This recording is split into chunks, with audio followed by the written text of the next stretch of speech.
right, welcome back here. You know, when I say Willie Horton, like we said, it's become an adjective here, and campaign ads that have gotten pretty rough. And if you remember, you go back to, let's say, the early 50s, 52, where it was "I like Ike," and now it's not like that anymore with some of the ads. But there was an ad in particular, the Begich ad, Andrew, that has got some people talking about lines that were crossed. And in fact, he's even pulled the ad. Give a little bit of the backstory. Well, it's Mark Begich, who's the Democratic incumbent senator in Alaska, and he rolled out an ad, and we're not going to have time to play the whole thing, but Ralph, if we can play it as I describe it. It's basically got a guy who's trailing around a sexual predator who was released from prison while Begich's opponent, Dan Sullivan, was the Attorney General of Alaska and went on to commit a murder. Very similar to what we heard in the Willie Horton ad. The only problem is the premise of the ad's not true. It's not that the policies of this guy Sullivan led to his release. It's that there was a clerical error that led to the guy's release.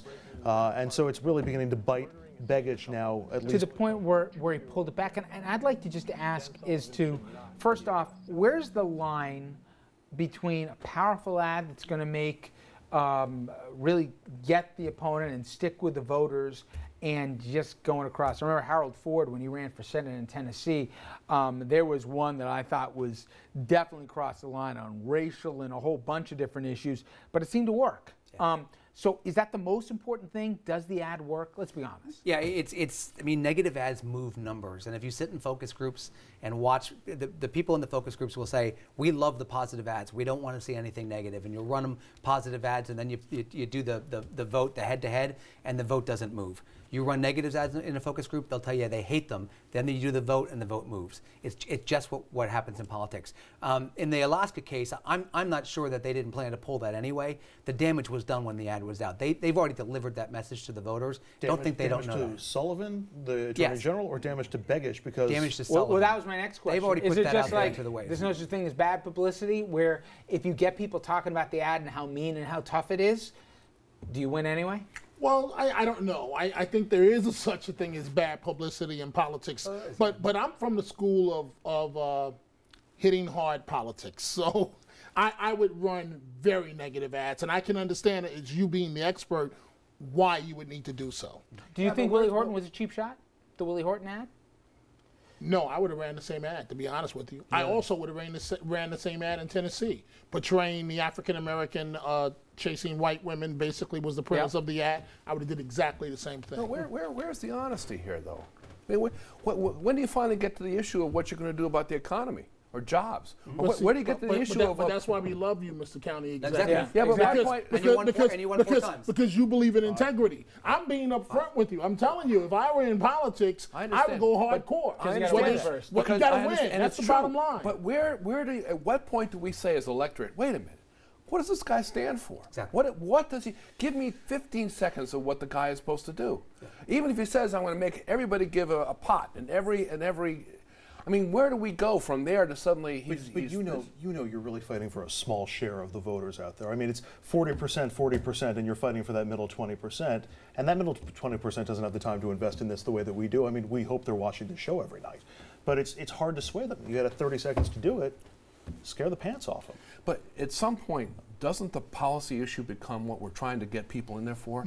Either their ethic. I mean, I understand the ethics, and I don't disagree with the numbers. I'm saying when do we come around and say, look, the guy believes in jobs, he believes in the economy, he believes in fighting crime, whatever the issue is for that particular community, as opposed to he went with some woman, we don't know who she is, or he's anti-this, or 5,000 years ago his ancestor shot somebody. I mean, what are we talking about? We're on fill in the blank. I mean, the difference though is in like building brands and building name recognition. I don't know if we have time to play, but Greg Abbott, who is the Attorney General in Texas and is the nominee for governor, and I oppose 99% of everything that he would run on, has a great ad. He was disabled in an accident. It's a wheelchair ad, right? Do we have time to play it? Okay, can we play it? After my accident, I had to rebuild my strength. I would roll up an 8-story parking garage, spending hours going up the ramps. With each floor, it got harder and harder, but I wouldn't quit. Just one more, I tell myself, just one more. I see life that way, and it's how I'll govern Texas. To get to the top, we must push ourselves to do just one more. Can I tell you something? He's got to be ahead in the polls to be running that ad. That's what that is. It's someone's protecting the lead. That's what that ad is. I didn't learn anything about him except if he was nice behind, guy, he would not be running that same ad. If he was behind, or if people didn't know. I think it's a beautiful ad. But if he was behind, that wouldn't be the ad that he was running. He'd be running. But Bill, when does it change? I agree. It changes when the public demands it. When the public demands it. I mean, or I've seen this happen a couple times. I was in the room where the calls were made. If the candidates strike a deal to say, you stay off my family, I stay off yours, because there's got to be something on both, right? And then say, would this back the issues? Right. And there are and that's the only issue. Something. And you know, Rob's he's been hit, I think, very hard by campaign ads that are wrong. There's no question. Yeah. I just think it has to change. Yeah. Some of the ads were pulled against him because they were. Gentlemen, and I actually mean this time usually, but gentlemen, thank you all very much. When we come back, more goodbyes. Family, friends, and fans say their final ones to comedy legend Joan Rivers. And after the break, we'll have a look back at how those fans and friends are honoring her life.